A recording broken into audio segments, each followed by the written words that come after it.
Hello, I'm Paul. I'm Adam. And I'm Ben. And welcome to the Filmbusters podcast. The film show with no filters, no prisoners taken, loads of disagreements, but one hell of a love for cinema. If you want to hear three friends ridiculing each other for an hour or so regarding their taste in films, then you have come to the right place. In each episode, one of the team picks a film for us to discuss. It could be anything from a recent cinema release to an all-time classic. So, strap in and get ready to get mad or get vindicated as we guide you through the murky world of being a film geek. If you like what you hear, you can also find us on Twitter and Instagram using @FilmbustersPod. You can also find each of our individual accounts. I'm at Filmbusters Paul. I'm at Filmbusters Adam. And I'm at Filmbusters Ben. If you want to use your eyes instead of your ears, you can also visit the website at filmbusterspod.co.uk.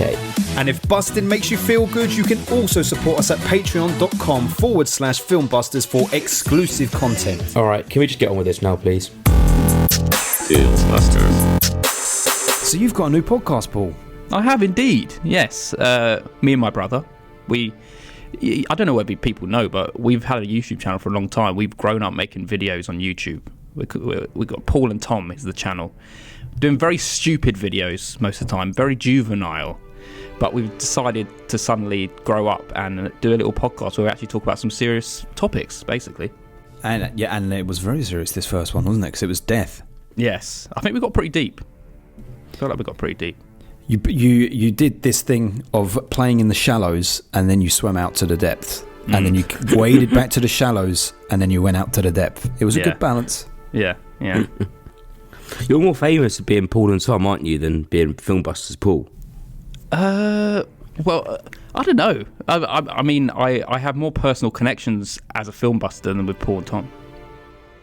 But you're more famous. You've got more subscribers over there, haven't you? Well, yeah, we just hit almost. I think we've just hit 30,000 subscribers. So there's a lot of people out there, but not necessarily 30,000 people who listen to our stuff. That's pretty. When did you start doing that? Oh man, probably like 2015, maybe. Really? I've just realised you've got another podcast. Yeah. Do you know what that means? What? That makes you my competitor. Perfect. Oh, God. Perfect. That is wonderful. Baby from a basket. Is that all I am to you now? You're a baby from a basket. You're just some boy and you have nothing of me in you. Oh man, this is going to be a fun episode. It's going to be a long episode. But yes, it's very good. Go and listen to that podcast. It's the first season. It's Taboo. Yes. And that was the first episode. What's the next episode? So yeah, chatting all things taboo. First was death. Next is sex, and we get pretty deep in that one. And pretty. Do you talk about that night? What, between me and you? Yeah. Yeah, and we explore that excruciatingly. When me and Ben shared a bed. Oh yeah. I'll get you two on the podcast to discuss when you two shared a bed, maybe. Yes. just shared a picture from the morning after. That tells all about who enjoyed it and who didn't. Wonderful. Well, thanks days. for plugging my podcast anyway. If anyone wants to listen, it's Paul and Tom. Just search Paul and Tom in wherever you want to. It's video as well, so it's on YouTube. So if you want to check the video out, you can check on there as well. Yeah, when I listened on Spotify, this is a new thing. I'd never known that Spotify even did this. When I started playing it on Spotify, a video was playing with it. Yeah, I know. It's a new thing I learned as well. Yeah, so yeah, you can listen to it either way, audio or video. So it's pretty cool on there. I like that. That's nice. Nice little touch. Yeah. Well, good stuff. We look forward to the next episode. Thank you. Shall we move on to what we're talking about today? Because I feel like this could be a pretty chunky episode. Yeah, let's. Yes. Especially when Ben's got to do impressions the whole way through. Oh yeah, exactly that. What are we talking about today, Adam? This is your pick. We are talking about the film from 2007. It's a pretty meaty film. It is called There Will Be Blood. Oh yes, very and meaty. There will be milk in the back of Adam's throat, which is why he's coming through all really froggy and claggy because he's just finished his cereal. I had oat milk. I don't have normal milk. We're still milk. I know. Yes. It's slimed up your gullet, hasn't but it? Not full fat milk or whatever. Oh yes, yes, indeed. Well, yes. We're talking like that now. Well, maybe, yeah. This is 2007. We're carrying on the 2007 run that Sean Powell Nicholson kicked off with Once, and now we're going on to There Will Be Blood. There Will Be Blood. Yeah. this is exclusive, you might as well say this now, that if you want to do something like kick off a round, then you can do that on our Patreon channel, because Sean Paolo Nicholson gets all the perks. He can choose a film for us to discuss and kick off a round on the podcast just by going to www.patreon.com/filmbusters and get exclusive episodes, rights to choose whatever you want on the podcast for us to do, and just get this lovely time with there. We've got a wonderful family. And get a direct line to us. Yes, Call exactly. us any day of the night. And we're doing an episode after this episode on the Patreon channel. And what is it about, Adam? Can you remember? Well, yes, I can, because I was told 2 minutes ago before this podcast started. And we're doing our favourite films that are set at Christmas that aren't Christmas films. Pretty much, yeah. Because we've already done our favourite Christmas films. Yes. This is also segued off from Panda Nicholson's pick, because he wants us to discuss our favourite Christmas films. Then we decided, hang on a minute, we've pretty much already done that before, so this put a little twist on it and do our favourite films that involve Christmas in some way but aren't Christmas films, basically. Yeah. Yes. Maybe just a Christmas scene in there, or just feel like a Christmas film, but they ain't. Yes. Something like that. And I look forward to hearing what you guys got to say. I think I've got some bangers. Not good. I can't even remember what I've got. I wrote them down last night. I'll need to revisit. Yes, but that's coming up afterwards. But this is the continuation of the year 2007. It is. This is the last film that we'll be doing this year, because our remaining episodes this year are going to be themed and Christmas related. So until 2023, we won't be approaching 2007 again. Exactly. It's very exciting. We got a little Christmas watch along next. Yes. That'll be fun. Die Hard. That's it. Might as well tell everyone, yes, we're doing Die Hard next, so that's going to be pretty fun. A Die Hard watch along commentary. Some of the patrons might have worked it out last week from our cryptic clues. It was top secret code breaking. Not too cryptic, but I'm sure they got it. The boys here, I mean, most people have seen Die Hard and are very familiar with it. The thing is, I only saw it once and I was drunk, and it was over 10 years ago, and I really don't remember it. So it will almost be like a first time watch for me. So I look forward to seeing what I make of it. Yeah, definitely. Me too. Great stuff. Anyway. Well, shall we segue on to actually talking somewhat about this film and go on to our staple of every episode, Ben? Yes, let's do the staple of every episode, which is my quiz for the boys, where I ask the boys 2 questions, and if they get the questions right, they get the points. If they get the questions wrong, I get the points. We're at a crucial point of the year because there's only a few episodes left, so Paul could possibly... He won't win it, because I'm only 1 point behind him at the moment, which is shocking. So Paul is on 30 points, I'm on 29, and Adam is on 22. It is possible for Adam. No, we've only got 3 episodes left this year, so Adam is out, isn't he? Pretty much. He could hold the scoreboard up though, so only stop way you from getting points. That's true. Or stop me from getting points. That's true. However, if Adam gets these questions right, both of them, and gets both questions right in the next episode, then I may decide that the final episode has an extra point up for grabs. Okay, but only if he performs. Anyway, here come the 2 questions. Are you ready, boys? Let's do this. Aye, aye, Captain. What does Daniel Plainview claim he and his son are hunting for when they arrive? Very good, Paul. It's 31 for Paul.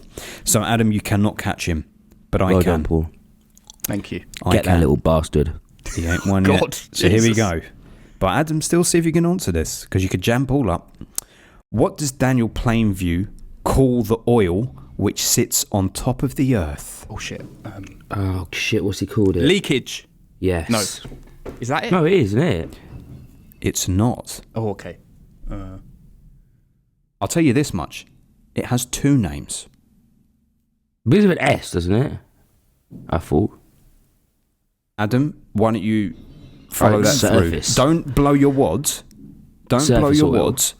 Oh, so what? Adam, you rush so much, man. Just think for a minute. You were seepage. There. Seepage. Oh, yes. Very good. Yeah, it is leakage. I would also have accepted earthquake oil, because he calls it that when he puts his hand on the ground. Yes.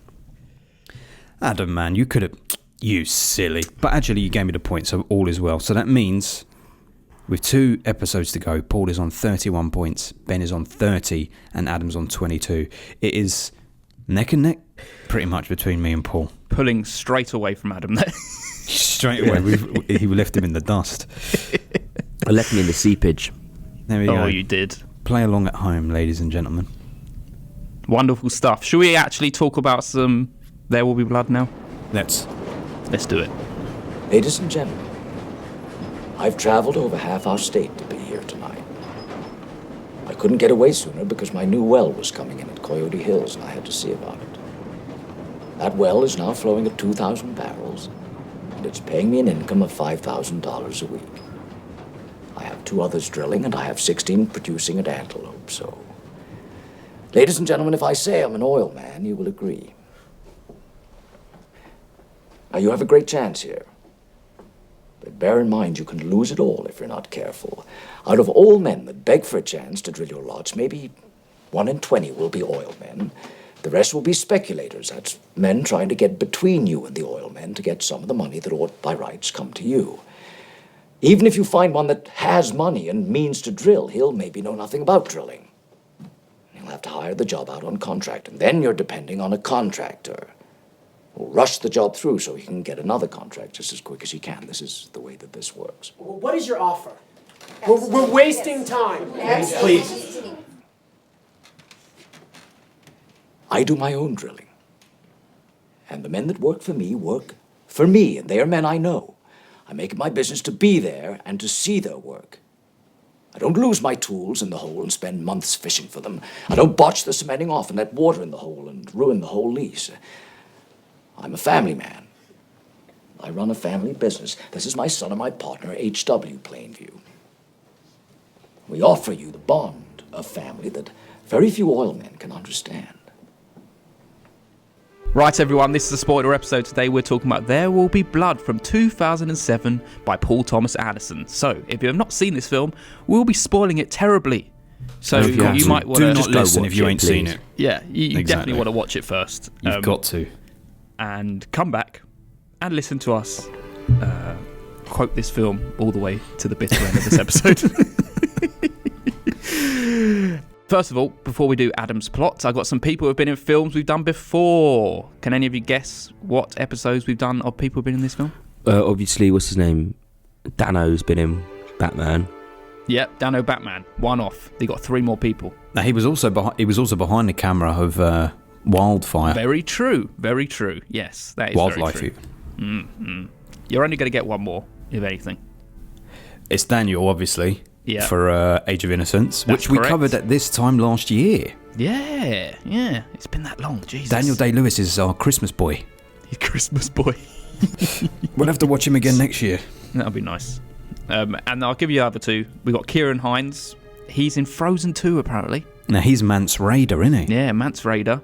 Plays someone called Pabby in Frozen 2. No idea. Don't know who and that then was. David Warshawski. Do you know who David Warshawski is? Who did he play in the film?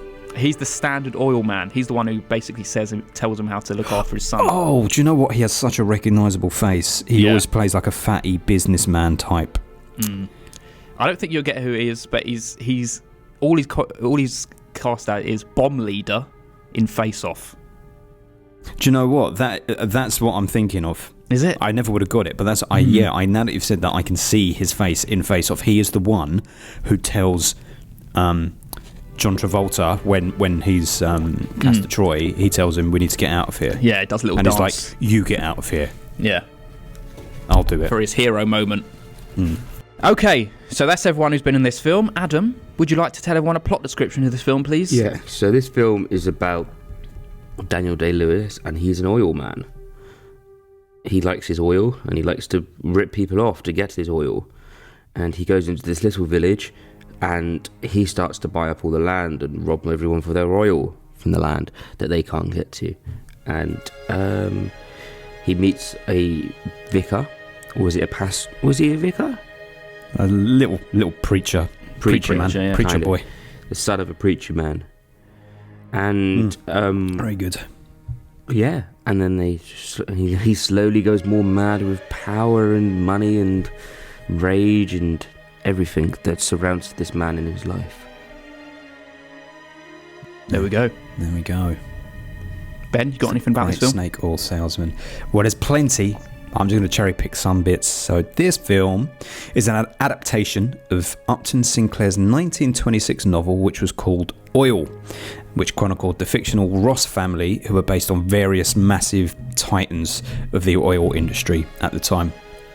And while writing There Will Be Blood, Paul Thomas Anderson repeatedly watched The Treasure of the Sierra Madre for inspiration, which goes some way to explain the film's Western aesthetic. And despite never having met Daniel Day-Lewis, he wrote the role for him. And he wrote the role for him because they shared a mutual friend who told Paul Thomas Anderson that Daniel Day-Lewis loved Punch Drunk Love. So when he gave him the script, Daniel Day-Lewis was all in.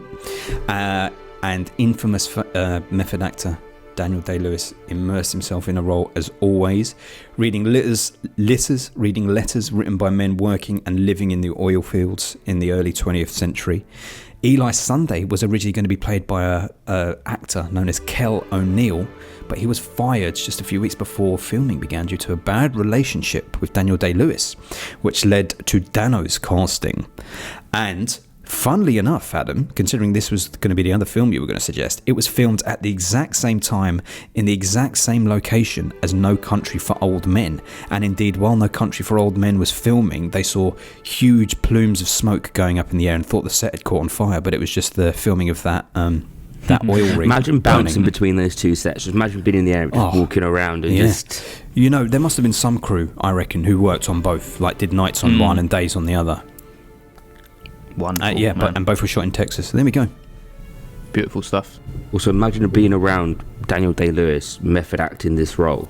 Like, oh man, I know. You'd be never shit broke. scared. He never broke that character. See, the thing about him is like, how would if he was in character and you had to say, like, someone said to you, "Oh, can you just when you're on set, can you just go and tell Daniel that we're going to be breaking for lunch in 20 minutes?" Like, how would you approach him? And he's just sitting there in the chair. How would you? What would you do? Could I just finish my chicken sandwich? The good thing is you could call him Daniel regardless. Yeah, true. Because you can Daniel, and he'll look up. Yes, I'm Mr. Plainview. Actually, is it a table for one, Daniel? No, I'll be bringing my son HW. He's deaf. you set two places even though the son doesn't. Imagine if you're his son. And you spoke normally, and you listened to him. You go, "What are you doing? You're meant to be deaf." I know. Now, who is it who told me that? We'll get onto the film in a second. That Daniel Day-Lewis, I can't remember who told me this, on the filming of 9, which I haven't seen, where he's like, I think, a musical producer, and he's got all these beautiful women around him. I don't know if this is true, but he repeatedly had numerous affairs as part of the method acting. Way. Hey, I'm just telling you what I heard. I didn't tell you this. Someone told me this, but because he really does in a different way to De Niro. Like, De Niro gets into the role, but he like becomes it. He studies it. That's the thing. I think De Niro studies the hell out of a role, a character, and then becomes it. Whereas Day-Lewis, he literally becomes it the whole time. Yeah, he has to. I think. Yeah, he just has to be it. I mean, it fucking works because just to live it. It works. Absolutely. Well, we might as well go straight to it. Adam, oh yeah, this is your film. You get to pick. What order you want first impressions? Yeah, so I am gonna go first, and then I want Paul, and then I'll have Ben. Okay. He's inverting the classic film busters. Inversion. Well, it's just the order we'll pick this year, isn't it? Or is it not? No.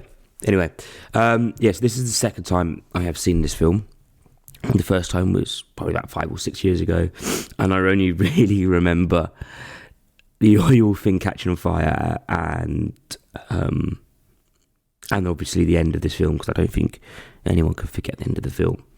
It's just him at his absolute, like, it is an acting masterclass, like, beyond belief. Like you are so engrossed in this film because of him. He drags you in and he throws you around and fucking makes you feel like shit yourself watching it. Like, you're fucking terrified watching it on the other end of it, kind of him and what he can do and what he will do and all of that. I know, it's quite hard to sum up how you feel about it. I think it's easier just to talk about this film as we go through it. And I know it is. I didn't want to pick this film because I knew it would just be us kind of just saying how incredible it is constantly. But sometimes you've got to do it because sometimes it is incredible. Right. There's plenty of other stuff to say too. No, of course. But yeah, it's absolute work of art. Work of art, he says. Work of art. For some reason, I thought Adam didn't like this film. Didn't like it, just thought it was okay. Like that sounds like. I didn't know you've only seen it once. That surprised me. No, certainly not. Okay, is it my turn? Oh yeah. Okay, no beating around the bush. This film's an absolute masterpiece. There's no point hanging around because like I watched this last year and I feel like I love it more every time I watch it. It's like everything about this film is pure captivating. Like the score by Johnny Greenwood is haunting, like erratic. It's like the violin strings, like it just puts you on edge through the whole film. The cinematography is like so involved that like even the camera's getting splashed with blood and oil. It's like fucking wonderful. And Daniel Day-Lewis has never been better. And he's an enigma most of the time anyway. But like the lines he delivers in this is like stuff of legend now. It's absolute like masterful writing and delivery. The fire, the spike rigs smashing into the dirt and the oil seeping out. The grime of it all is like just so fucking beautiful. I just love watching it.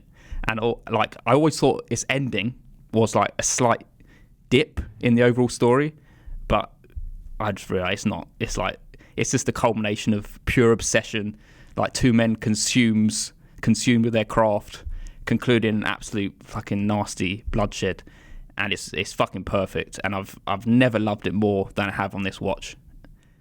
And I'm finished. Yeah, there it is. It's definitely the one that every viewing improves it 100%. I don't know how many times I've seen it now, but yeah, every viewing enriches and gives a little bit more, a bit like Mulholland Drive. But yes, agree with everything. Daniel Day-Lewis' greatest performance, 100%. Johnny Greenwood's score, impeccable. For some reason, he didn't get the Oscar because of some caveat about original music. Like he used some element of older soundtrack, so he was disqualified. But that's the greatest score. That's one of the greatest scores. I saw him perform it live about 4 or 5 years ago at the Royal Festival Hall. He did the score while the film was playing in the background. That was probably my best viewing of it. But I took more from it, as you say, from this most recent one, particularly knowing that we were going to talk about it a bit more. I was looking into it. But yeah, all of the shots, the way that he can make that barren landscape of America look so engaging and just horrifying throughout. Like that opening shot where you just see the barren desert land, Johnny Greenwood's strings come in. It's like the beginning of The Shining. Yeah, it is. And it feels like it all the way through. It feels like a horror film all the way through for various reasons. I just think it's an amazingly engaging story about men obsessed with their own pursuit of wealth and power. But 100% on this one, for me, I'm looking at it and I'm seeing this is capitalism versus religion, and it is the death of religion being used to control people in the 19th century, and capitalism coming in the 20th century. Because even though Eli is a younger person, he represents religion. He represents an old way of enslaving and capturing the minds and hearts of people. Capitalism came along and changed the whole game. They're both fucking terrible, of course, and I think the film plays that out. It's that both of these things, these conflicting belief systems, they can't live in harmony, even though one kind of can't live without the other. Like Eli can't live without that capitalist pursuit of money. Even though he's about religion, he wants money, he wants greed. And even though Daniel Plainview is all about money and power and success, he does believe in something. He believes in himself, he believes in oil, and he steadfastly believes that. But they just cancel each other out. They both destroy each other. And I think, for me, what I took from it this time that I didn't take from any of the others is this view of you cannot ascribe to one belief system in life. You can't be like, I'm a liberal, I'm a conservative, I'm a capitalist, I'm a socialist, I'm a communist. Anything that says I ascribe to this one belief system, that leads to your destruction, that leads to your madness. You need a little of everything. You need to be centrist, which is what I try to be anyway. You need to be in the middle of belief systems. Take a little from here and a little from that. Because when you are all in on one thing, it destroys you. Both of those people destroyed themselves. Daniel Plainview is alive at the end, but he has lost everything. He has all the wealth and the power and the fucking empire that he wanted, but he's lost his son, who wasn't really his son, but he's lost his son. He's destroyed himself. He's drunk himself to the bottom of a bottle. Yeah. It's fucking incredible, and every viewing offers up a little something more. Absolutely, fucking lutely. Stunner. It's best Paul Thomas Anderson film as well. Yeah, absolutely. That is wonderful. You saying about like that was a great take on it. Yeah, it is all that, isn't it? Yeah. I think so. But the beauty of it is, it's not like one of those things where it has to be that. Like it stands on its own feet as this story of just these two men. Absolutely, yeah, true. It doesn't have to be that. I think that's just another reading there. There'll be other stuff in there as well. His absolute fucking destruction of himself in the pursuit. Like the most revealing scene in this film is when his fake brother comes to him. And he's talking to him on the front of his porch, and he's saying, I have a competition in myself. I don't like others to succeed. Like, he doesn't want... That is what it is. It isn't just oil and making money. He cannot have anyone against him. He has to be better than these other people. Yeah, it's his own ego. He can't allow it to happen. He's very much like me. And a little bit like me about hating everyone. I know, yeah. What does he say? I hate everyone. I hate everyone, yeah. I hate most people. Yeah, but that was it, yeah. I was thinking, because this is so big, you tell me if you boys agree, not to work through the plot in order, because it's hard to do, but to just take things in slight chunks. Yeah. Are you open to that? Yeah, 100%. All right. Like, should we just tackle like the whole bit before they even speak? Exactly. Let's do that. Yeah. So, like, just from the off, straight away, just that whole jeopardy of him in that little mind that he's built for himself. Fucking scary shit, man. Him falling down. Him like it's just crazy. It's so tense, and you don't need any dialogue to like show that. It's just the soundtrack. Just. Oh man, and that's where this whole sense of horror comes from immediately, as you say, because he's trapped in. It's almost like he's built these tiny walls around him, and it is like he's gone to hell because he's gone down into fucking earth to do that. It's like he's in hell from the off, and all of that shit immediately that we're seeing, like mud and oil and like wood and metal, like you said, like metal slamming into earth. All of that stuff is like so raw and primal. So it's so lovely to see, so visceral and nice. Love it. And he said, so he wasn't actually looking for oil to start with, was he? He was looking for like gold and silver. Gold, yeah. He was like a prospector. Yes. Although, you know what, I don't know enough about it, but you know when he pulls that thing out, like after he falls and breaks his leg and he spits on that thing, when he's spitting on it, is it that he's looking to see if it's gold, or is it if he's looking to see if it's reacting in some way to show that it's petroleum? No, I think it is that he's found like speckles of gold and underneath. That's what it's like finding a pocket, isn't it? It's Mr. Pocket. Yeah. He's found a little pocket of gold. But is that how you would dig for gold? You would dig a hole down like that? Isn't that the kind of thing you would do for oil? I mean, I agree. It did seem like... No, actually, no. Remember that the oil bubbling up is in the next scene, isn't it? When he gets a bit of a bigger operation. I think that's where this is just his beginnings, where he started mining for gold, but he realised that he can make more money from oil because he finds it. Does he find it by accident? Yeah, you're right. You're right, because when they drop that metal down into the earth and it comes up, he puts his hand on it and he's like smiling and showing it to everyone, like, "Oh, look at this." I love that black hand. It's like it's almost just like there's blood on my hands. Look, there's blood, exactly. Yeah. And do we agree that there will be blood is there will be oil? Oil and blood are synonymous in this film. Yeah. If they just go together in this whole thing. Just the two people that die, and the blood is just mixed in with the oil for the whole film. Yes, the just blood, part the of the blood one of in the same. Christ in religion is so important, but for Daniel Plainview, the blood of Christ, the blood of his work is oil. That's why, like, oil is all over his hands, his face. He even when HW, Like blood diamonds. yes, exactly. But that's because you're exploiting other people. But He's still exploiting other people, though, isn't he? Well, so People I are don't dying know left, that right, he and is. centre. I would say, yeah, but well, we can talk about this in a bit. But okay, well, no, let's talk about it here because he does it.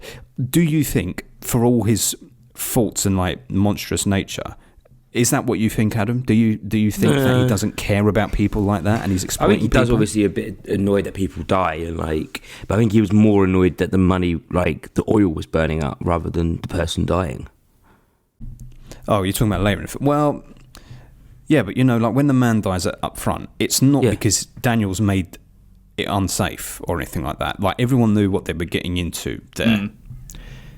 They said it was just it was almost like a health and safety issue between them. Someone wasn't watching. They said someone wasn't watching something. You need to keep your eye on something. They said. There you go.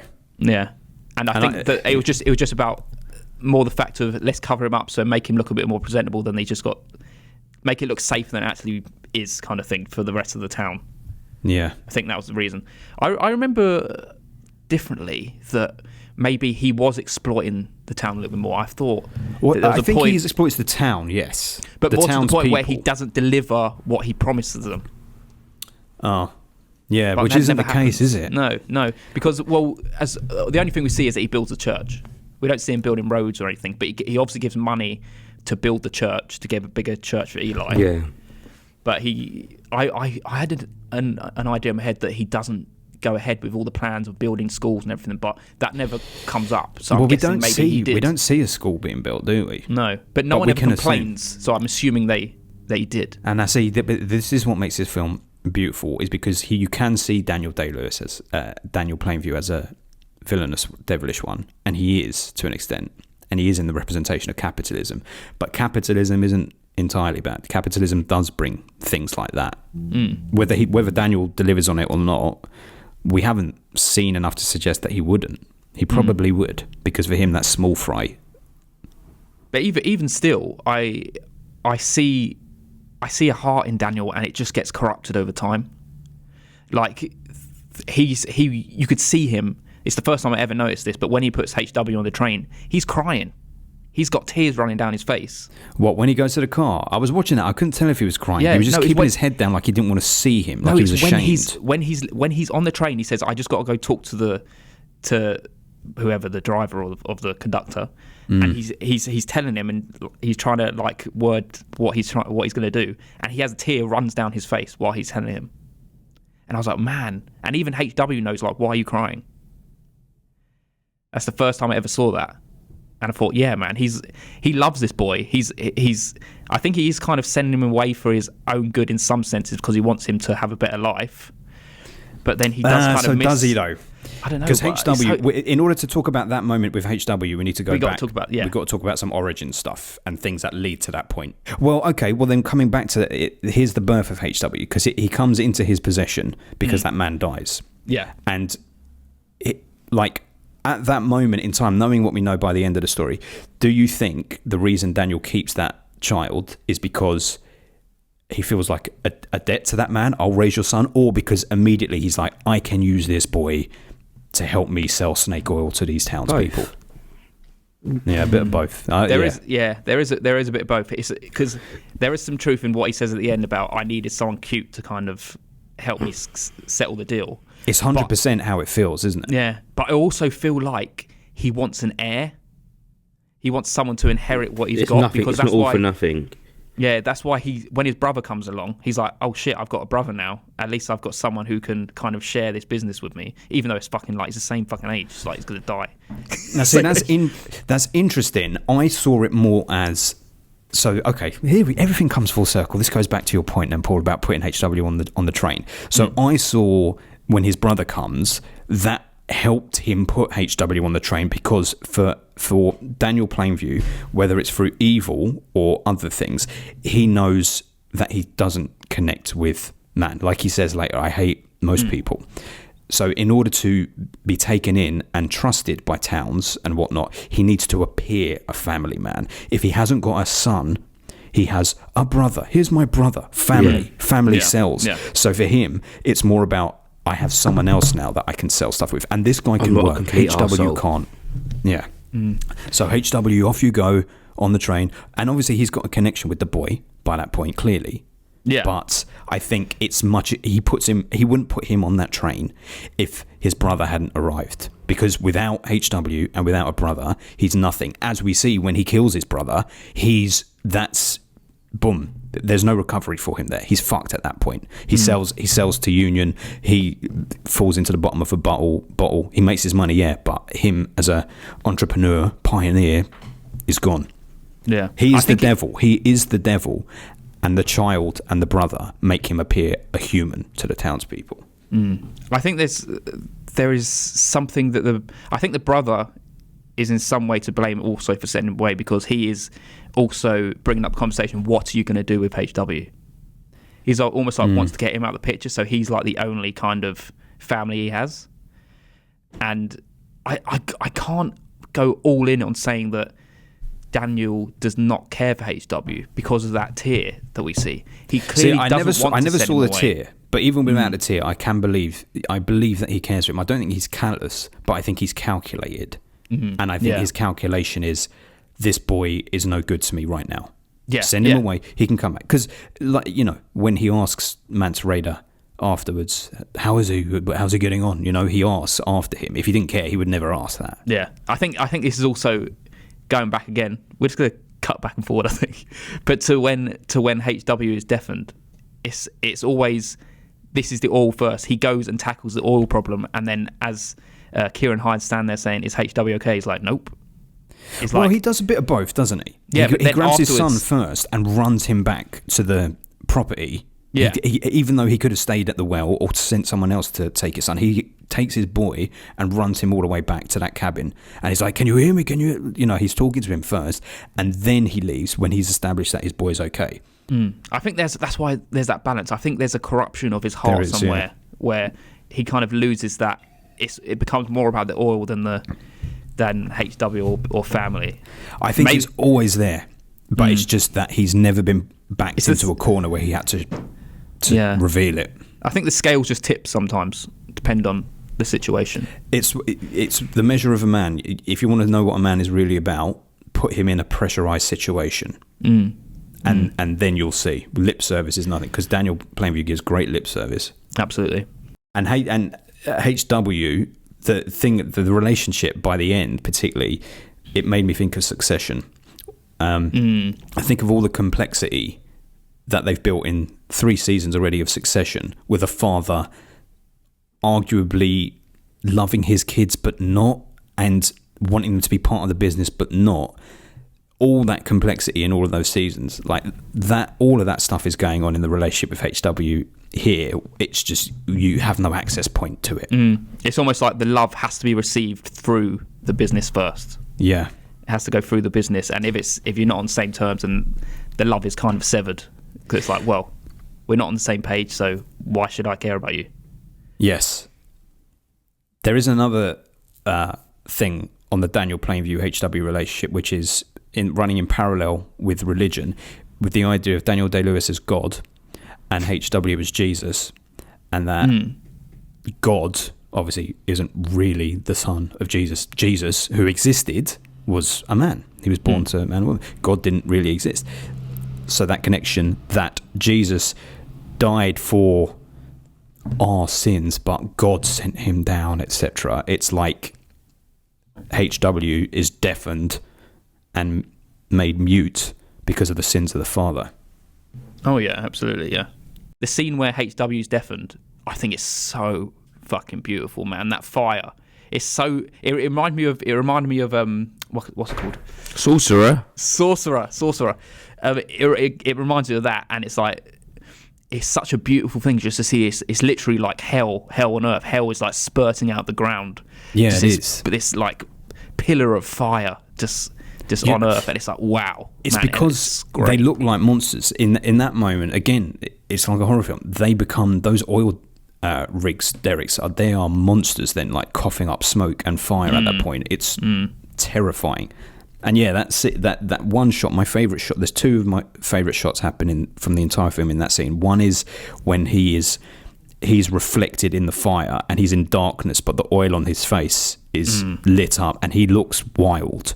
Yeah. His head is cocked to the side and it almost looks red as he's staring into the fire. And the second one is like right at the end when he's just sat down, it's shot from the back and he just throws his hands forward and you see his men bringing the barrels with the dynamite to blow the rig up so it swallows up the fire.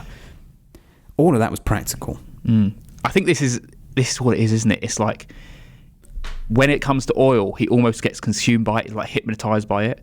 His son is literally just been deafened and he has that moment where it's like, okay, my gut reaction is to get my boy, take him back, nurse him and be like, are you okay? And then when he has to go and just sort the oil situation, it's like, now I'm transfixed, I cannot get away from this. Exactly. That's why oil and blood, the blood in religion, oil is Daniel's religion. It's like the blood of Christ in religion. It's that people who are devoutly religious, if a family member came out and said they were gay or something had happened, at first there would be some concern for the family member and then it would be like, but I'm about my religion. This is what I'm about. This is my way of life. Yeah. And it goes back to how Eli is with his family as well. He's the way he is to his father. He has no respect for him whatsoever. He is like the patriarch of that family.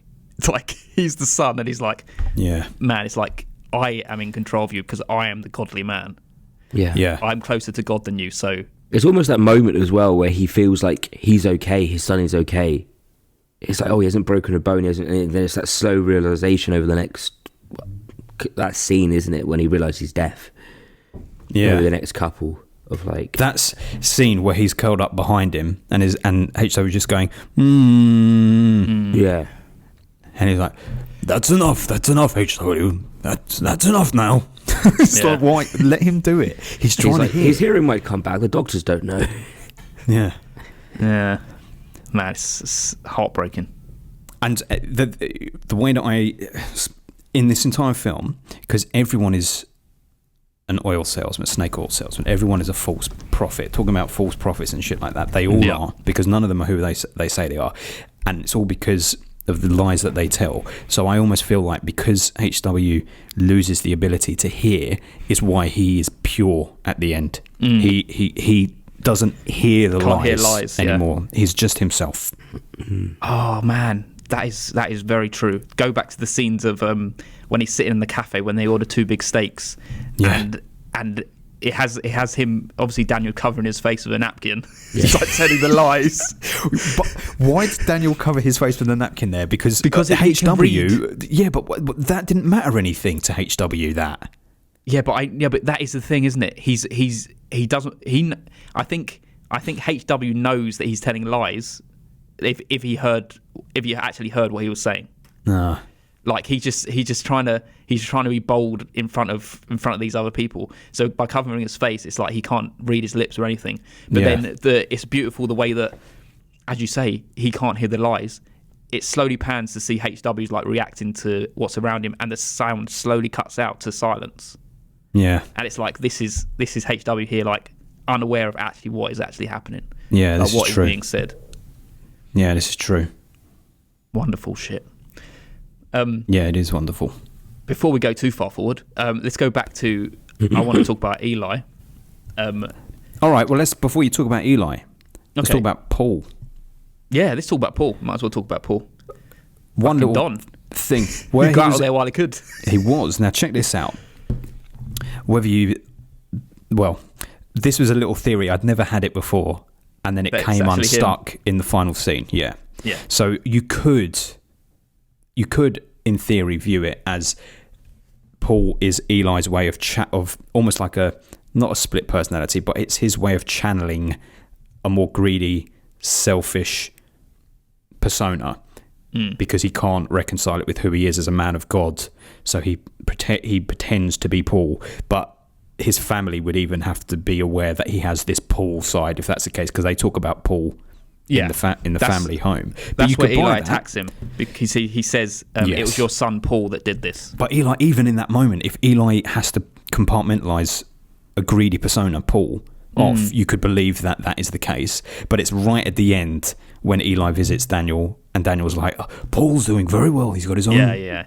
That's if you hadn't included that line, then I could have bought into that. That would have been a nice little tantalising thing, wouldn't it? If it's not explained, and it could have just been him. Because I love that when Daniel sees Eli for the first time, and he's like, aren't you the person who sold it? He just looks at HW, isn't he? Like, you see that? Did you see that guy? This is the same person, right?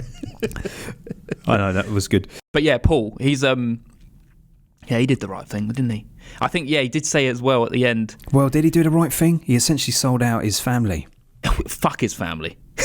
They were his dad was beating his sister. I mean, he's done bad in like leaving them out and like just leaving them. See, I never got the impression that dad, yes, he was beating the children, but in a 19th century way, you know, where everyone probably fucking everyone's did beating that. each other. Yeah. Yeah.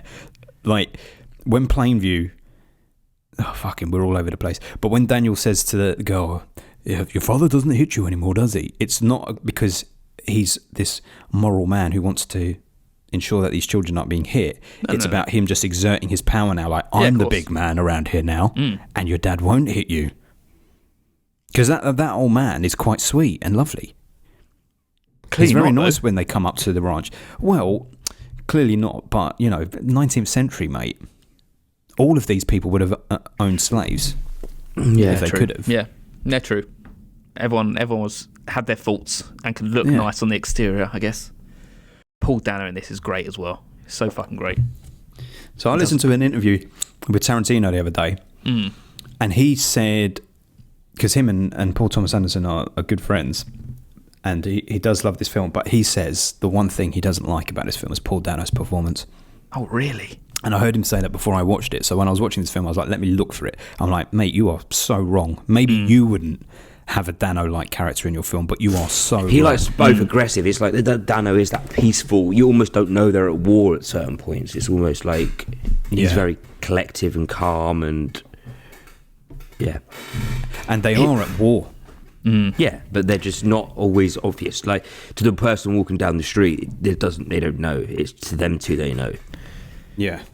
But I think he plays it so well that he is like this cocky kid who he's just taking the reins of the situation that he can and manipulating all these people. I see it, and he's like, oh man, he's so fucking manipulative and annoying. No, he is terribly, of course, but because he's a man of God. Yeah. But he is Daniel, though. He's Daniel. Do you reckon they're he both believed liars. it the whole time? I reckon he did, didn't he? He believes his lies. Yeah. Yeah. Oh yeah. Yeah, he does.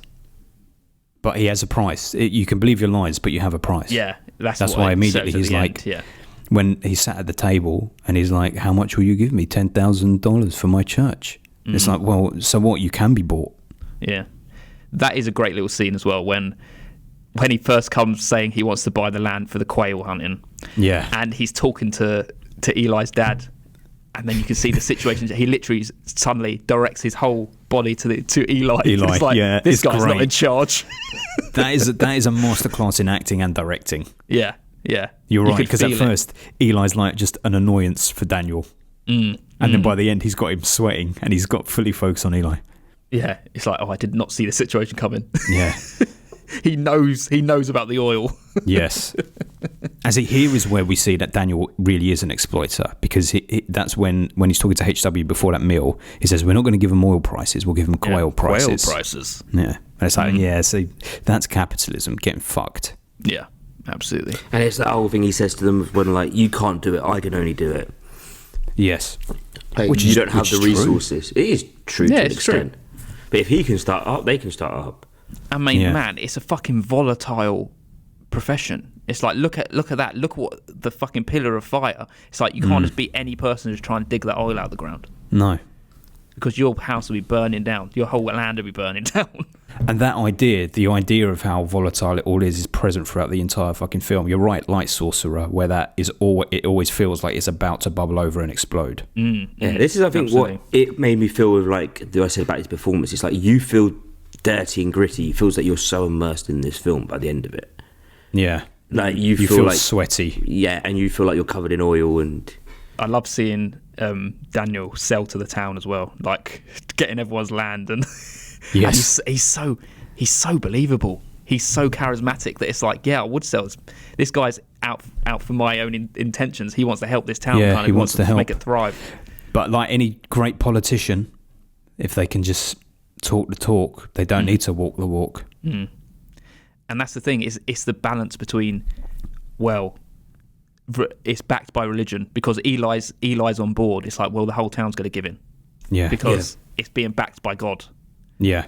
This And is that's- God's work. The challenge for Daniel here is you can tell that he's clearly gone into other towns and been able to just roll over them easily straight away. But the fact that this town is backed by religion that's the challenge for him. It's like, well, he assumes that everyone is driven by greed and self-preservation. And as someone who is an atheist, in a sort of beautiful way, it's kind of nice that the town aren't, and that it's more a case of, well, does the church support this?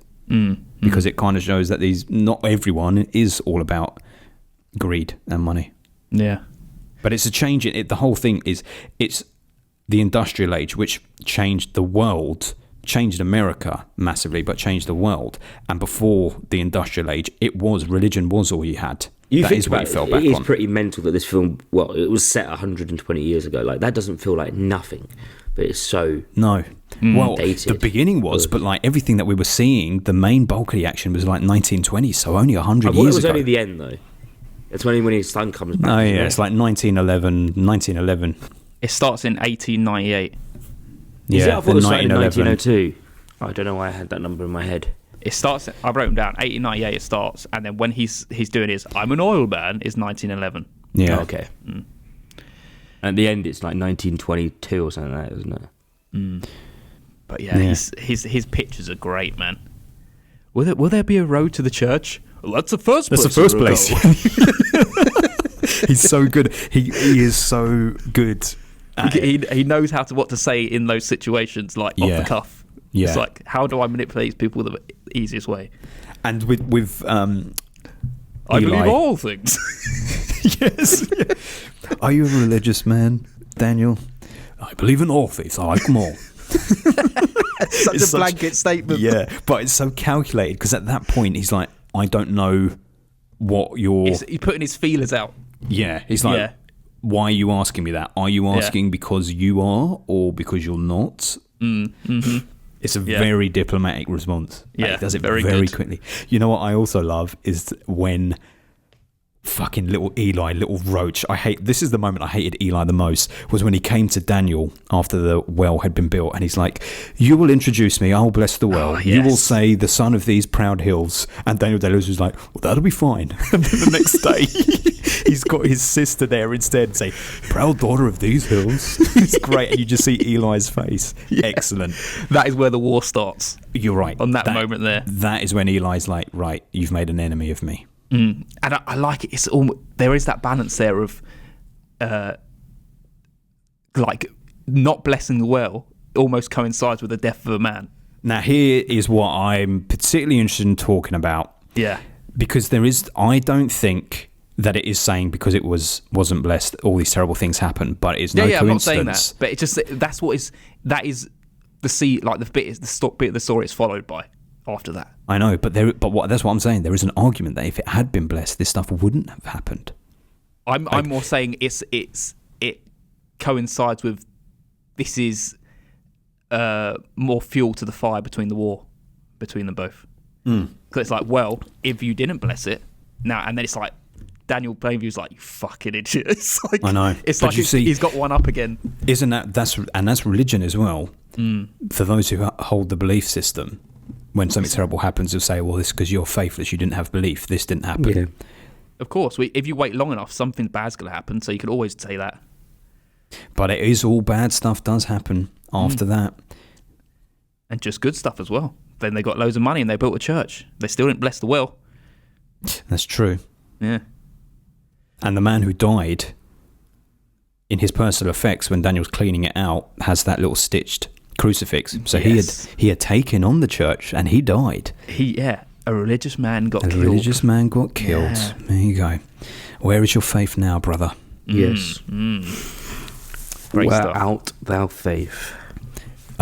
Here's the other thing is that even though Daniel may or may not be exploiting people, he is definitely exploiting the earth. And I think particularly nowadays we can look at it as like a total rape of the land, because these were just nice peaceful hills. And then these men came along with their big fucking trucks and dug up all this oil and changed the world forever. And for bad, for good and for bad. And it's such a great image. It's just like black gunk being sucked out. It's like it's just bad. Now, just do you know terrible. what they used No, to make the oil? what was it? This is the most amazing bit of trivia. I learnt this years ago and I always remember it. The thickening agent that they use in the chocolate milkshakes at McDonald's. Oh wow! And how good is it that they talk about milkshake in this film? They And it must is have from put that in. They must have put that in afterwards. Maybe. But how good is that? Like, you can imagine, think of when you've had those McDonald's milkshakes, not the cream, but the thickening, the chocolate thickening agent. That. They just had a black version of that. I would have been licking my fingers on that shoot, mate, all the time. There was no flavouring in that, mate. Well, it was the chocolate one. That's what I'm saying, because of the colour. It wasn't. It was more black. I guess it was like a. But when you look at it has to be darker than that, because if you're looking at in a chocolate milkshake at McDonald's, it's not black. No, I'm talking about the thickening. So forget the cream. Just the the thickening chocolate bit, because for a milkshake, it's loads of creamy ice cream, then with a chocolatey syrup. It's the chocolate syrup, Wow. Okay. which would have been like black, like molasses. You know. Oh, you could have licked Daniel Day-Lewis's face. I'm sure he had dogs licking him all over the place.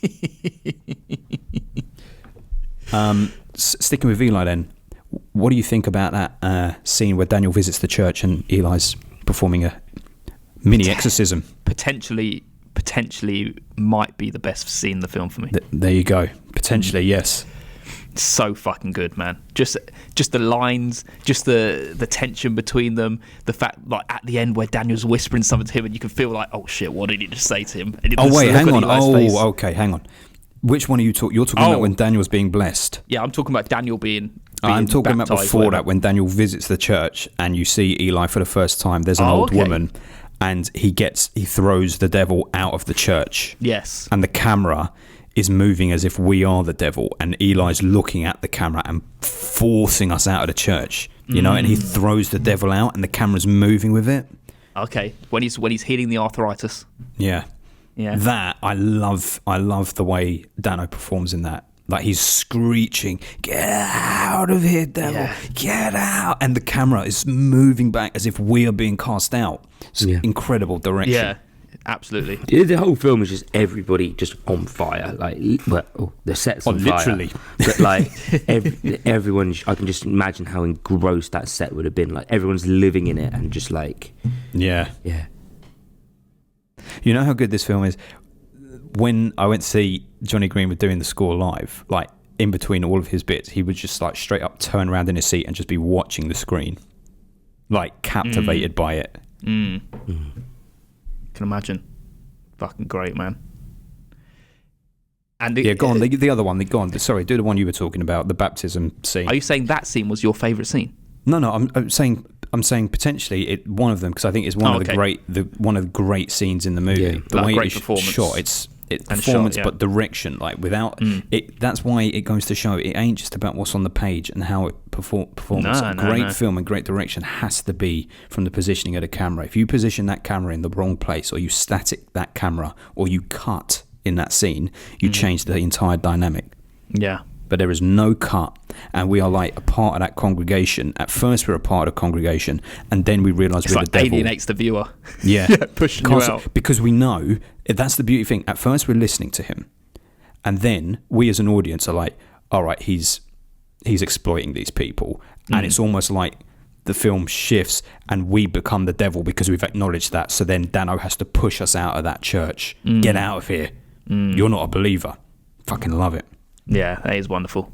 Wonderful.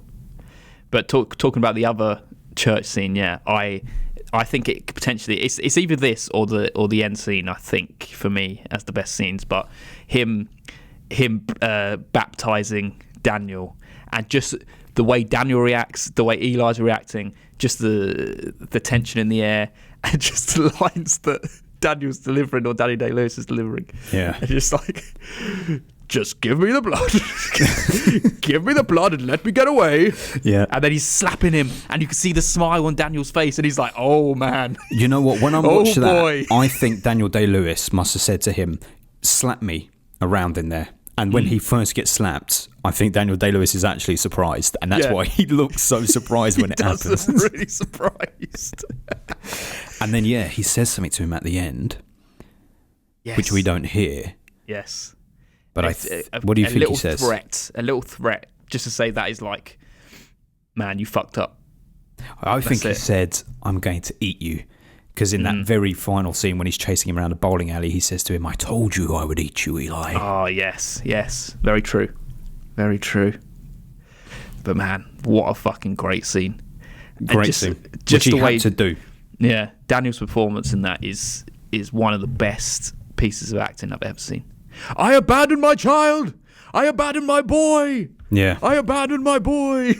Yeah, and that is genuine. Like the thing that's great about that is he is embarrassed and humiliated, and he's just like, let me perform this role. But then when he's being forced to say that, he's being forced to actually confront that he did do that. Yeah, because this is where he's killed his brother by then, hasn't he? So this is like, you have to actually, look at what you've actually done. Because he had to do it because Bandy wasn't selling his tract. No, this was the... And he's like, I know you killed your brother. The only way you're Conditions. going to get it is be baptized. But then the funny thing is, Daniel gets baptized there, but then Bandy clearly doesn't sell it to him. Because if he sold it, then that final reveal in the final scene... No, he does, because after that, he sells to Union because he's built the pipeline across Bandy's land. Yeah, but the reveal in the final scene is that when Eli comes to Daniel, he's saying, Old man Bandy sadly passed away. I know his son or his grandson very well. He's a good member of the church. I could speak to him. I know that he would be willing to sell. And then that's when Daniel is like, it's all been got. That's that the whole thing, drink your milkshake thing is, I just did it next door. I owned everything around it, so I own that. I can get at it. That's the difference, though, because he didn't sell his land to drill and get oil from, but he allowed him to build the pipeline across his land. He didn't sell to build an oil rig on it, or oil drill, whatever you call it. What do you call it? An oil... All right. It was just to build... Foundry? Oh, yeah. So it was just to build the pipeline. Yeah, just for the pipeline. And But that's Daniel why... got at it anyway. Yeah, because, he Yeah, drunk very his good. milkshake already. Yeah. I just want to bring it up because I loved it so much. I actually laughed before we move away from the scene of his baptism when he says, "Do you take the blood?" "Yes, I do." Yeah. Yeah, and his head's like leaning back. Just do it. I know. Yes, I do. He just wants it done, isn't it? It's like, get it over with. Oh, it's funny. They both have to humiliate each other on each other's terms, because that humiliation for Daniel, Eli's humiliation in the bowling alley at the end. And also, Who do you reckon got it worse? I mean, Dano I think we died. I think this is the comeuppance as well for Daniel because of the fact when he slapped him and he literally like tussled him around in the oil. Yeah. And it's like, oh shit, now you're slapping me back. Yes, And that's that's true. why that little smirk on his face as well, like, oh shit, here we go. You're getting me back now. I think in a way, Daniel likes that Eli is that way. You know, like, even He though gets he a thrill doesn't, out of it. Absolutely. He wants that war. Like, you're an annoyance, but then it's more like, okay, you are my antagonist. You are my actual enemy, but I like this. I like this fucking fight with you. Yeah. It's a little bit more, like, he likes the emotion, getting something out of it, yeah. Yeah. For sure, absolutely. Before we move any further on, should we tackle his brother? I think we're like dancing around the whole. So this brother thing. This time round, I was like, let me really try and pay attention to the significance of why he's in here and takes up 15 to 20 minutes of the runtime. And I would go so far as to say that even though it works as a plot device, if there is a weakness in this entire film, I agree. It is this character. Yeah, I agree. It kind of takes you out of everything, doesn't it? And especially when you know the twist. Yes, It's like, when you know okay, what's coming. Yeah. Yeah, it's like it spends so long in it, but it does give you the emotional pulls of HW getting on the train, and he can kind of open himself up to his brother more than any other person, even though it's not his brother. Yeah. And he can show like what he really thinks about people and what he wants out of the world, and Yeah. I think it does. It serves that for the plot. Yeah, more it serves plot purpose. Yeah. I just think, absolutely. When you're going through it, it's less. Well, maybe I can't remember the first time. It feels It's not like that long the though, lull. is it? It runs It's for about about 20 20 minutes. minutes. Yeah. I know. That's long though in a film. It is. And But especially still, when it's you've had still so great, much though. time, you've spent all your time with Daniel and HW, and then this outsider comes in. And like the thing is, the guy he's another false prophet, another fakery, but he's not actually a terrible guy. He's a guy who's got just nothing. exploiting. Yeah, he's like, well, this man's actually died. I'll just go to his brother and pretend I'm his brother so that I can get along in life a bit. Like when he's saying to him, I've got no ambition to be competitive. I just want to be all right. I believe it. He just wants to work with Daniel and get that money. He's lying to him, yeah. But Daniel's lying to everyone. Yeah, he's just playing on his loyalties, isn't it? He's like, and Daniel loves that he's there. I think it actually brings him a little bit of joy that he's there, especially when they're sitting on the beach and he's like, oh, do you remember the parties? And if they talk about their hometown they used to live in. Yeah. And I know and I think that's just him opening up a little bit. That makes the scene where he realizes it's not him even better. Like, Yeah. oh shit, it's like he's opened himself up to this man and it's not even his brother. It's the peach tree dance. Yeah. I say, look it up and go down to the Peachtree Yes. Get drunk and take them to the peach tree dance. Yeah. But that scene before when he's talking to him on the porch where he's being absolutely open and vulnerable about how he is, like that is the closest we get to the true insight into him and him acknowledging, I see the worst in people, Henry. But he didn't, because he didn't see it in fucking Henry at that point, did he? No. He's got a man sitting next to That's him. probably why he was a bit angry about getting lied to. There must be something about wanting, I think there must be a need to want family in his life. It's almost like he immediately accepts him as his brother, obviously after showing identity and stuff, and then he almost doesn't need HW anymore. It's like, well, now I have family. Yeah. He has definitely some demons from the past that we don't fully know about, because when he turns up and he's like, yeah, our father died 3 months ago, broken-hearted, he was looking for you and he hadn't been able to find you. So Daniel left that family for one reason or another. To be his own man. To get away. I had bigger ambitions. I had bigger ambitions. Now, ladies and gentlemen, if I say I'm an oil man, you will agree. I also a family man. Yes, this is my son and my partner, HW. Don't tell me about my son. Yeah. That's also a great scene when that is pretty tense as well. When this is his first time he brings the brother along for the meeting with Standards Standards, Oil. yeah. Standard Oil, and it just gets under his skin, doesn't he? Talking Yes. about he can look after his son, he can just move away and just have a happy life. And it's like, Yeah. don't you tell me what to do. No, and see, No, you just fucking tell because me. of that, just because that man says that to him, he's like, you've made an enemy out of me. I will go to your competition. And he sells to Union. That I swear that is why. I swear it's just because you try and tell me what I should be doing. I'm going to go to your competitor and sell to Union. Yeah, pretty much, yeah, because in that meeting he says, what are you going to do, to sell to Union? Because it kind of uses that as a threat, and it's like, Yeah. well, yeah, now because you fucked me off, I'm going to do that. I'm not good, because that's what he's going to build the pipeline, and that was going to be where he would. Oh no, they wanted to buy all the land off him, didn't they? They didn't. Yeah, Yeah. They wanted to take up all the land. Yeah. Yeah, that's what they wanted. Yeah. He would have made a lot of great money, scene. but he just went to the competitor. And he made money, yeah, but at what cost? He had been beaten, essentially. It's all his ego, man. I know. It's just that he can't give up. He can't let people tell him what to do. He has to like do it himself. I love how his drunk acting the next time he sees him when he's got HW and they're sitting down in that diner, like with the napkin over his head. Yeah, but just the way he's stumbling around and just getting involved in the conversation when it's not. And it's like he sits there. He's like, I've just spoken out loud with the napkin on my face. That's not enough. I'm walking over now. It's like you can see it's all in his face. Yeah. It's like just to see his thought process. And just drinking the guy's drink. It's like, I've done my bit. I can walk away now. And the waiter's left the drinks on the bar. I believe we ordered these before those people. It's all ego, man. It's like, I want to be the best person in this room. If you watch, go and look on YouTube, there is an outtake from that scene. It's like infamously the one time Daniel Day-Lewis ever broke. Oh shit! And it's another version of that scene, camera from one angle, and right at the very end, he laughs, and so does the boy next to him. I don't even know what they're laughing at, but I think it's because the waiter in the outtake did something wrong. Oh, okay. It's very funny and engaging to see. Paul Thomas Anderson outtakes are the very best. There's one from The Master with Joaquin Phoenix and Philip Seymour Hoffman when they're having the cigarettes. My God. The absolute award for the best outtake ever is that one.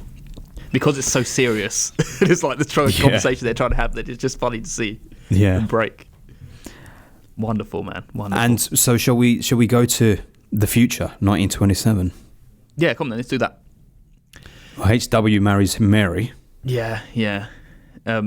Which was fitting. Although it was a nice little story. I guess, yeah, because you always see her around. I think it kind of segues nicely because you see that the teacher's teaching him sign language and she's just there all the time. Like she's the only one who took him seriously afterwards. Like the people who cared for him when his dad didn't. And I feel like Daniel's also really nice to Mary. He cuddles her at some point. He's almost like a daughter in the church. Yeah, he like kind of embraces her. He uses her. He uses her twice. He does use her. One to rub up Eli the wrong way, and secondly to throw his weight around in front of the dad to be I'm big man on campus now. True. Not you. Yeah, it's all. I don't think there's any genuine. Yeah. True. But again, I don't think he's an evil person. I just think he has a pursuit of gain. He's a capitalist. It's the birth of capitalism that we are witnessing here. And just like anything, there's good and bad. I needed a sweet face to buy land. Yeah. You're killing my image of you as my son. You're a bastard from a basket. Bastard from a basket. Thank God. And do you know the thing as well? He's just shouting at the end. It's like, your son can't even hear you, man. Yeah, I know. But he is drunk. So hang on. Why do you think at this point Daniel has... Obviously, he's an absolute drunkard at this point, but what has happened that has led him to this point, considering that he's made all his money, he's sold things, by all accounts, he was successful. So why is he now in this situation? What has he got? Yeah, he's empty. What has he got? He's drained everything. It's all for nothing. He's made no friends, no family, nothing. What's driven the wedge between him and HW so much? The way he sent him away on a train. Yeah, no, but he brought him back. Yeah, but you're never going to forgive him, truly, are you? Well, the thing is, he hasn't learned sign language. Everyone else around him kind of has. I think the thing really is he's brought this man to teach him sign language, and he's the only person who's ever really been a father to him. Hence why he's literally standing next to him on his wedding day, like he's given him away at the marriage. Yeah, and it's like your father's clearly never been a constant part in your life, where this sign language guy has, and it's just the same. It's his competition. Yeah, it's competition once again, and he can't handle it. That's it. And he cuts his nose to his face. Competitor. Yeah. The thing that for me that's led him to this point is absolutely the breakdown of family when he killed his brother. Fake or not, he knew that someone had got one up on him. He humiliated himself in front of an enemy. He sold out to Union just to beat the other one. So actually everything that had happened to him there was a breakdown of him. Even though he won and got his money, all these other little things had been a big loss for him and fucked with him mentally.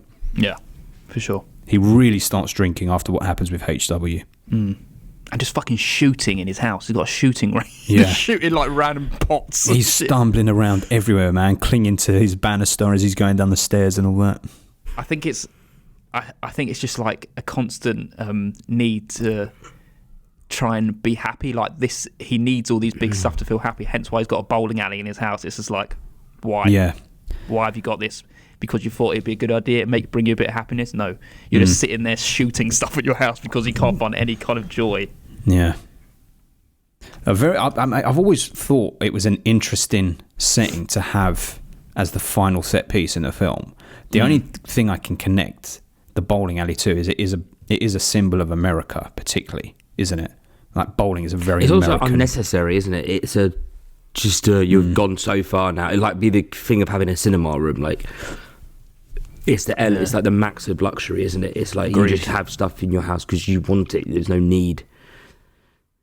You don't probably use it. He's using it to sleep in and eat.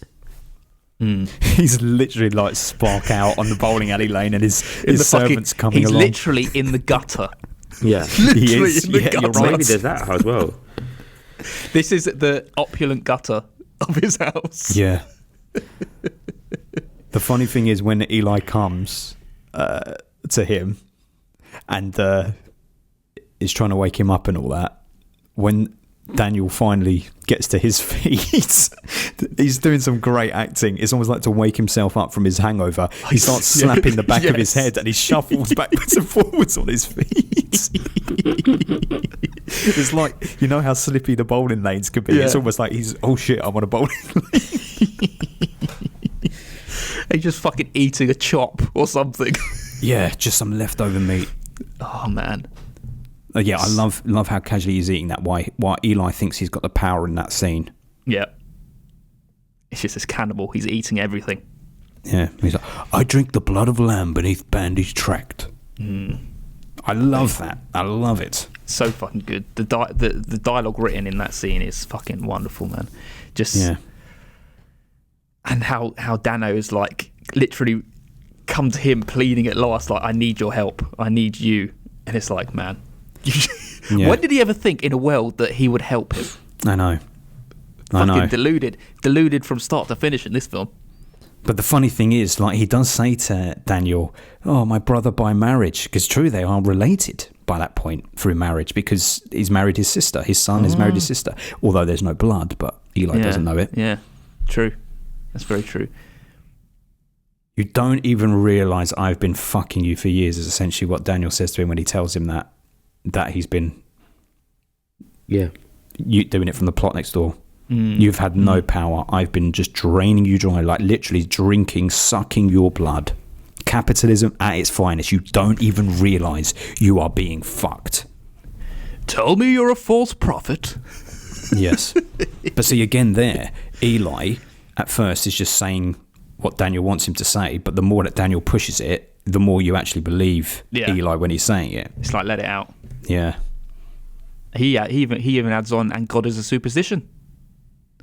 Yes. He adds a little flair to it. He does. I'm very, very, very much in Daniel's corner at that point, despite how mental he is. But just the energy between them both, man, is so. The acting is phenomenal. Yeah, so it is. fucking good. And Daniel, just the whole drink your milkshake scene, just the whole him with a straw going through the air down to his drink. It's You so can't funny, teach man. that sort of acting, man. No. I'd love to know how much of that's in the scripts and how much you like. We just said go for it. Like these two have Yeah. probably been on set together for a month in those character roles, and like this is it. It probably was like just go mental, like unleash everything. And just wing it, like the beauty of just wing it. Like, let me make a creative decision to put my finger in the air and shuffle across to him to be the straw coming from the other side. Do you reckon even Like, a you know milkshake he was would have been even smelling. there? Only because he fed his son milk throughout the film. He was feeding his son a little milk with a little fucking whiskey, I tell you. He was sticking that whiskey right on the top of the bowl. And I'm guessing so the reason Eli's coming to him because they're in a recession, right? This is when isn't this where the Wall Street crash happened? Yeah, the church had not been doing very well at all. And you're right. It probably is when the Wall Street crash happened, because he said, God did not warn me of this terrible financial thing. It's like, no shit, mate. No shit. Yeah. It's like he's still sitting in luxury, Daniel. So who else is going to come to, you know? Yeah. Drainage, Eli. Drainage, Eli, you boy. You Fuck. boy. That is great. You boy. The way he delivers that is it. That's the greatest put down. You don't need to swear or anything. You boy. Compared to me, Not a man. You are a fucking boy. You do not understand how the world works. Yeah. Absolutely. You're just the Absolutely. afterbirth, Eli. They should have put you in a glass jar on the mantelpiece. Fucking horrible. So fucking good. And he's talking about who I can't remember the exact line he says, but he talk about who was giving you milk when Paul was on your mother's breast. Yeah, that's right. Yeah. Paul was the chosen one, not him. He got his nut and he went away. Man, 10,000 and it's man, whether it's writing or just off the cuff, just the whole situation, just the fact that they called it the fucking oil was fucking milkshake stuff. Yeah. How he's saying who's breastfeeding you, who gave you milk as a child, and then he just like, I drink your milkshake. Yeah. It's like, yeah. It's all milk. It's all milk. Yeah. This is the stuff we consume, and you haven't got any of it. You're a little fucking baby. I've got yours. Yeah. The things that you think you've got. And then by killing him, at the end, it is simply religion.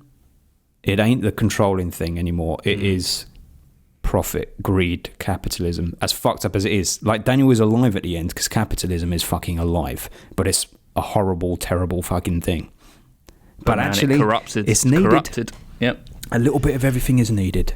It's alive. We've got to be centrist. We're all benefiting from capitalism. We're all getting fucked by capitalism also. And what a way to fucking end it, man. I'm finished. Yeah. Now, why do you think he says that, though? As a closing line? Like, what does he mean by I'm finished? I think I'm finished as in I'm finished as a every human sense being. of the word. Every sense of the word. He's probably going to prison because I don't think that fucking butler is just going to cover that up, surely. Well, you're right, actually, yeah. He'll go to jail for that, won't he? Yeah. He's like, I'm finished. This is the end of the film. This is the end of his reign.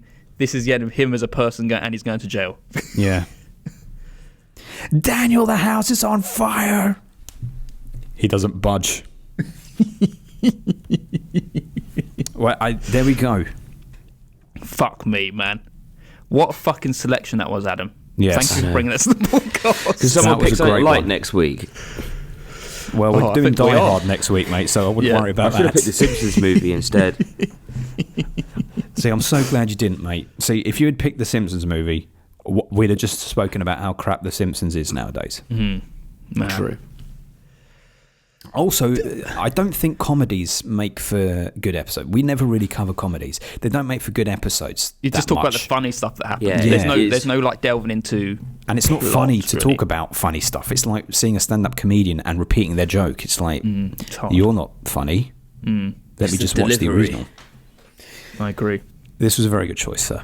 Should we give our scores? I'm very interested to see what's going to happen here. Just before we go to the scores, shall I just read out one review we've got Oh, from yeah. our Yeah. follower? We got Luke Human, very last minute, sent in a little review, and he said, as much a character study as a Western, we are treated to a depiction of unbridled capitalism, which, while distasteful, is completely absorbing. A There we bleak go. fictional biopic of a real oil man. This is a stunning tale of America's industrial revolution. Yeah. Absolutely, Luke. Yep. You said it. You said it. Now, ladies and gentlemen, if I say I'm an oil man, you will agree. See, even that, as, you know, on the page, it goes to show what a fucking charmer and salesman he is. If I say, you will agree. Yep. It's like, I'm telling you what you have to say. Yeah. I do my own drilling, and the men that work for me, work for me. God, If any other man brought, they'll bring in contractors, and that is someone between you and your It's such a shame that You he's could say anything in that retired. voice and it would be You could. The voice is fucking great, man. It is good, isn't so it? good. So has he fucking retired from acting now? Yeah, he's done completely. The last film he ever did is Phantom Thread, and I love that as well. I think it's Yeah, great. it's great. It's almost like just bow out before you just go out on a high. I know. You're a legend. Good. I know exactly. And it's He's also not going to turn into De Niro Pacino. Him, like you never see him in interviews. Really, you never see him. He's just done. No. He's an actor. That's it, and he goes off and does his life. He's really softly spoken when you hear him the rest of the time. He normally got a little hoop earring in and like curtains, or he did in the old days anyway. Yeah, but I mean, he's just like he's almost like a myth, isn't he? He He's is. Like, You're right. Like no one hears from him. No one sees him. It's like he doesn't No. turn up to the He- Oscars. Does he all that type of shit? He's the just opposite of Daniel Plainview. Yeah, He's a Yeah. family man. Yeah. Although he probably does hate most people. Yes. Maybe There's a that's bit of why him he. stuck in that body.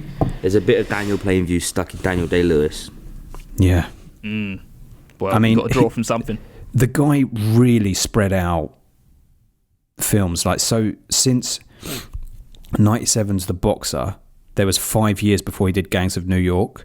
Then 3 years before he did The Ballad of Jack and Rose. 2 years for There Will Be Blood. 2 years for Nine. 3 years for Lincoln. 5 years for Phantom Thread. And then I wonder where he retired. lives. Do you reckon he just lives in Ireland? I reckon he's here, hey? He's from London, isn't he?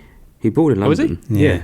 Oh, I thought he was. I know he's Irish, but He's got the Irish lilt, Twang. but yeah. Yeah, what a guy, man. What I a look guy. forward to seeing some more of his stuff that I haven't seen Yeah, yet. I'd Things like like to My delve, Left Foot yeah. and stuff like that, which I've never seen. In the Name of the Father, all of that. that's good. That is very good. I need to check him out, man. Check him out. Okay. Although, I've got to say, the one film which I saw him in, and it was unwatchable just because I couldn't give a fuck, was Lincoln.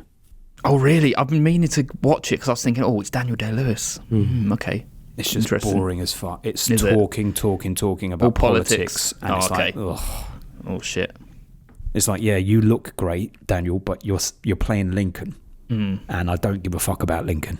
You're just waiting for him to get his head blown off at the end.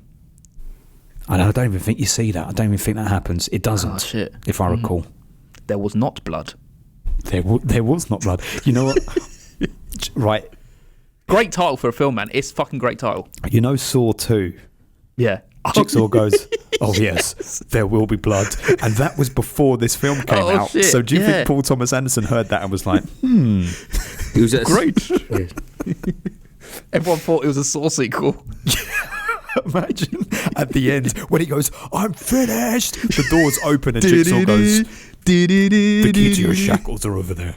He was playing the long game. It was the longest game Jigsaw's ever played. Imagine. The Jigsaw's great granddad.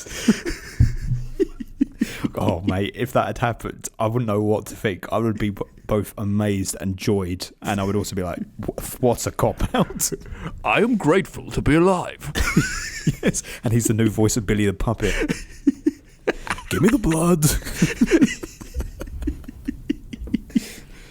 The key to your chain is over there.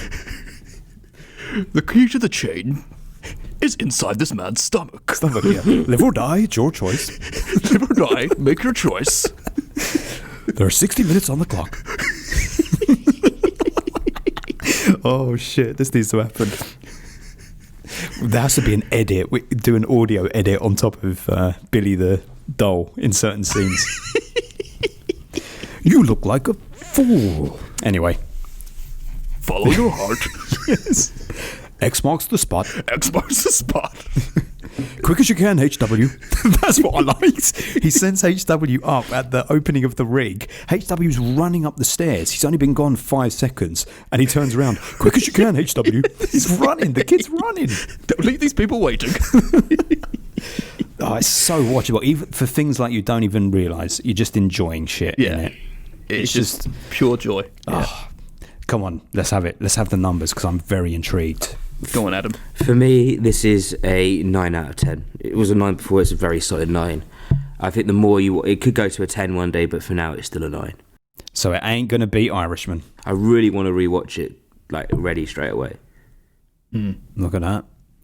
Well, keep it secret because I don't know about you, Paul. I know that I'm a 10. So I'm sticking with my 10, obviously. Paul, what are you?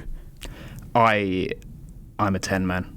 It's fucking Good man. It's fucking got up. It was a 9. I watched last year and it was a 9, and it was because of the ending. And I was like, oh, does it Yeah. drop a little bit in the ending? But I just watched it this time. I was like, man, no, it's perfect. It Everything's is perfect, isn't it? It's fucking perfect. This is some joyful stuff. Listeners, we've got a film that is going to maybe go into our top 5, but certainly our top 6. Shit. So that is a 9.66, which rounds up to 9.7.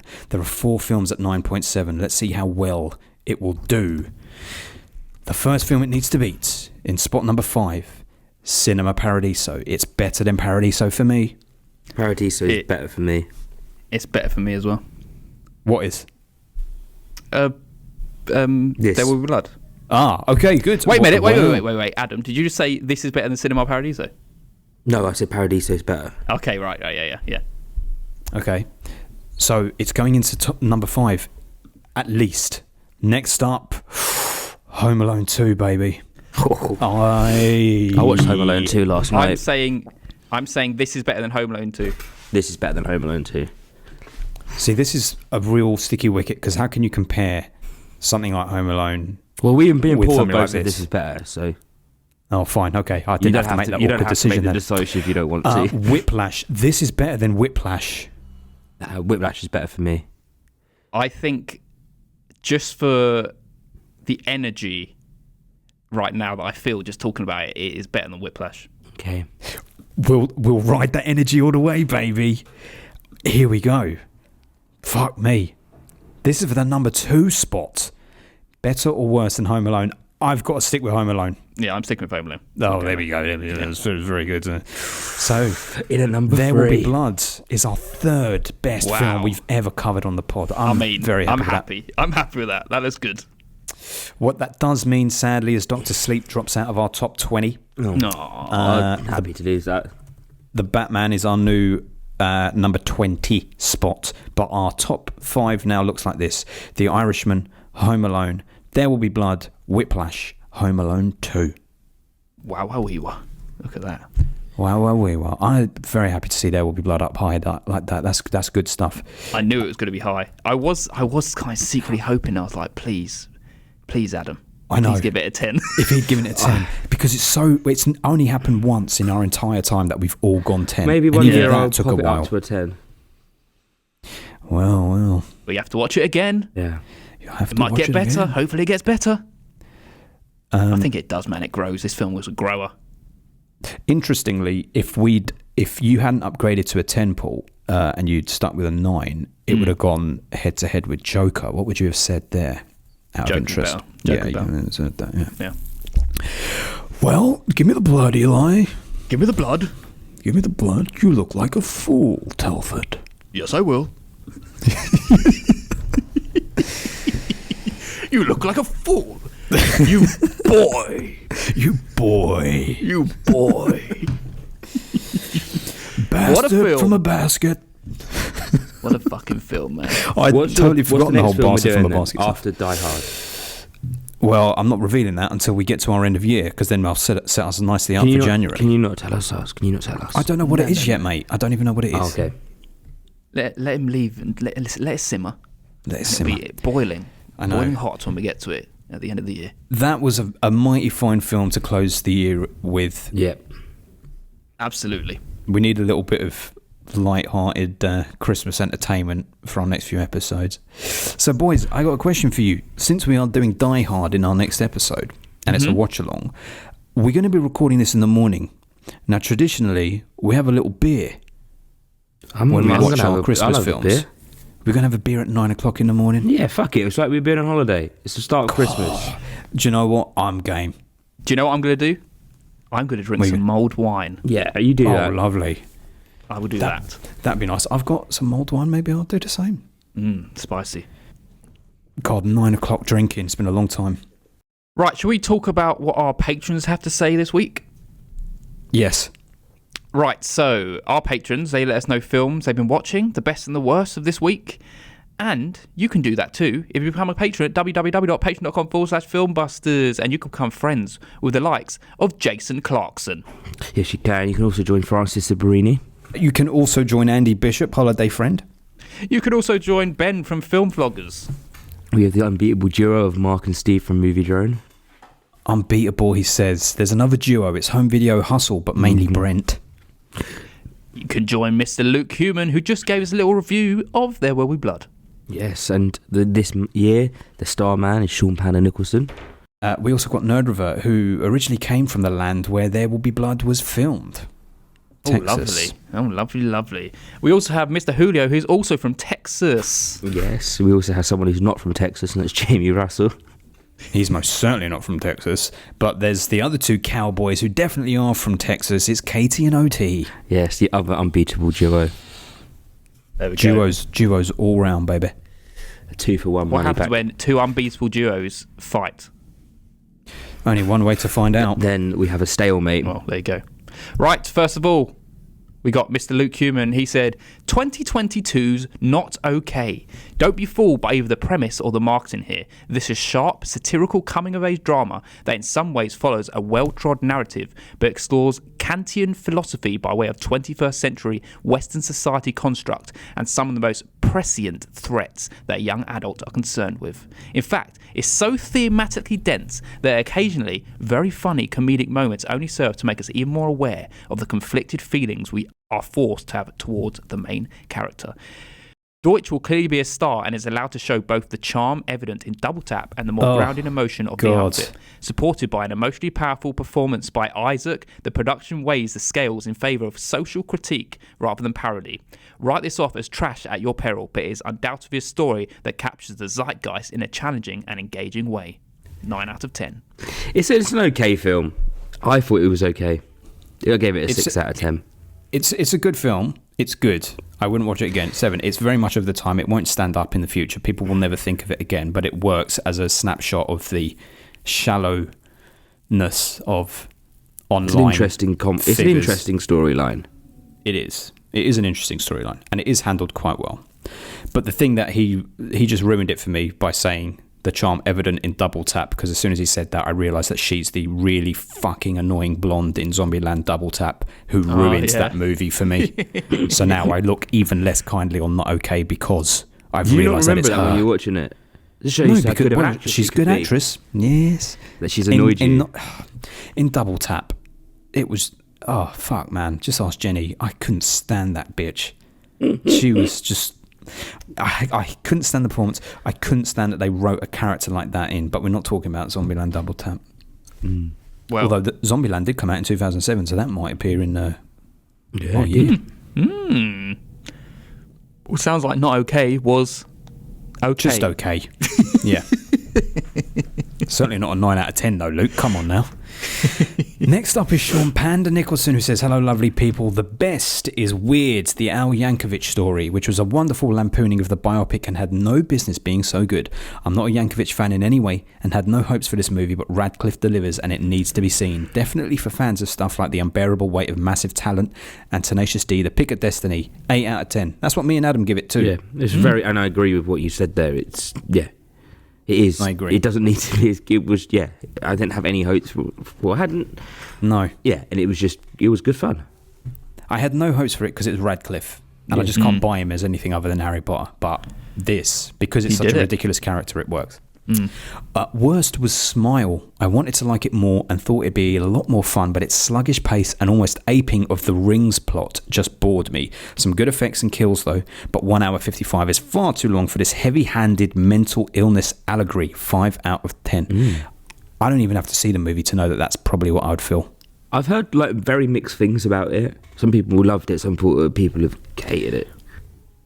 People who don't like horror will love it, I would imagine. Okay. That's Adam. Yeah, maybe I will. Adam will go. What did you give that? Conjuring 2. Yeah, 9 out of 10. Yeah, there you go. I really like that one.